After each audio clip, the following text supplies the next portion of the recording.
ရှိရင်တန်တရားချီကတော့တနာတန်တရားကိုတုံးမြတ်တနာကိုတေအောင်တတောင်းတွင်လည်းမြင့်မုံမြင့်တွင်လည်းသူတို့ဂုံရှိရာဆိုခဲ့ပြီမြင့်မုံကိုပုံပြည့်ကုသိုလ်ကိုမြတ်အောင်စုကောင်းမှုကိုမြတ်အောင်ကျင့်တတ္တဝါကောင်းမကောင်းအကြောင်းကံကသာစီမံတော့သည်ကံတန်လင်းမိကံတန်လင်းပါဆိုတာကတော့လောကစကား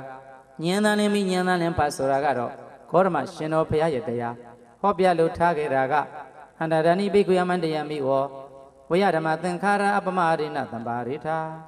ဘိက္ခုစပါးနဲ့တဲ့ချက်သားမြတ်တို့ဟန္တတတော်80ဝါ45မယမနာပဲတရားရည်မြိုက်စေကိုတိုက်ကြွေးတော်မူခဲ့ရသဖြင့်ခန္ဓာတော်ယင်တော်ရင်ငါကိုယ်တော်ရှင်မြတ်တကယ်ပင်ပင်မခဲ့ရလေပြီဒါနေယခုကာလ၌ဝါ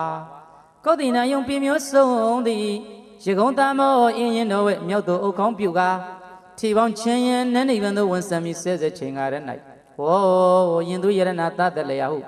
ကရုဏာတတ္တသင်္ချစ်သားတို့အားအမတယမိတတိတရားတိမမယအောင်လို့ထင်ထင်ရှားရှားကြီးမင်းရတော်မူခဲ့ပါသင်္ခါရအစင်သာဝရဘင်းမှာကြပြန်တော့ခင်မင်းစရာတစ်စက်ကမှမရှိပါတဲ့ဒီဓမ္မယုံပြသင်္ခါရတရားတို့သည်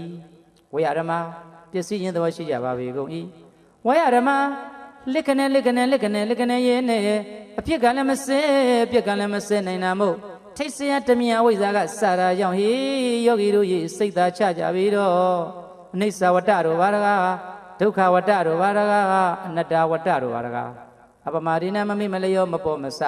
မြင်းမြံတဲ့တတိတရားဖြင့်တမ္ပါရိဋ္ဌကိုစီကိုငါပြည့်စုံကြပါကုန်လောတမ္ပါရိဋ္ဌမြင်ရမှလည်းမမိတ်နဲ့ကြားရမှလည်းမမိတ်နဲ့စားရမှလည်းမမိတ်နဲ့သွားရမှလည်းမမိတ်နဲ့နာရမှလည်းမမိတ်နဲ့ထိရတွေ့ရသိရတို့မှလည်းမမိတ်လိုက်ကြပါနဲ့မိရတဲ့ဝါဒနာတွေကိုမိရတဲ့ဝါဒနာတွေကိုတနေ့မှကြာမကြာတတိထုံကြပေကုန်တော့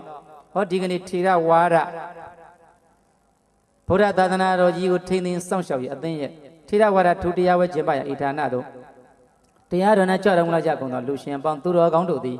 အပမရာခောသူတော်ကောင်းတရားကိုလက်ကိုင်းထားနိုင်ကြပါစေကုန်တော်တည်း